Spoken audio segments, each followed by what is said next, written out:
मुल्क शाम का बंदा आ गया हजरत उमर को मिलने। उसने आते ही पूछा तुम्हारे बादशाह का महल कहाँ? उन्होंने कहा जी हमारे बादशाह का महल नहीं होता।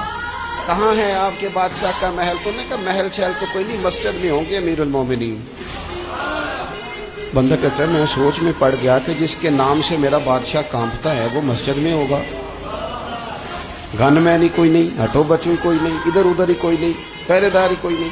मस्जिद में जाके पूछा जनाब उमर, कहने लगे इधर ही थे। किधर है भाई हजरत? वो किधर है? इधर ही थे। कहने लगा मैं हैरान हो गया, ये बादशाह की बात हो रही है। एक साहब कहने लगे वो खजूरों के बाग की तरफ जा रहे थे। कहते मैं खजूरों के बाग में गया तो एक बंदे से पूछा अमीरुल मोमिनीन। कहने लगा वो सामने की तरफ जा रहे थे, उधर गया। एक बंदे से पूछा कहाँ है वो शख्स इसकी 24 लाख मुरब्बा मील पे हुकूमत है?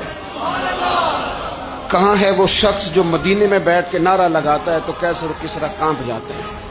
वो बंदा किधर है कि जिसकी बात जगह जगह होती है, जिसका तज़किरा सुना है कि उसे देख के शैतान भी रास्ते बदल जाता है। उन्होंने कहा वो देख रहे हो खजूर के दरख्त के नीचे कुएं के साथ मिट्टी का ढेला तकिए की जगह रख के वो जो तामत बांधे कुर्ता पहने सोया है वही तो फारूक आजम है। वो शख्स कहते हैं उमर सोए थे पर मैं करीब गया तो मेरे वजूद पे रोब तारी हो गया, रोब।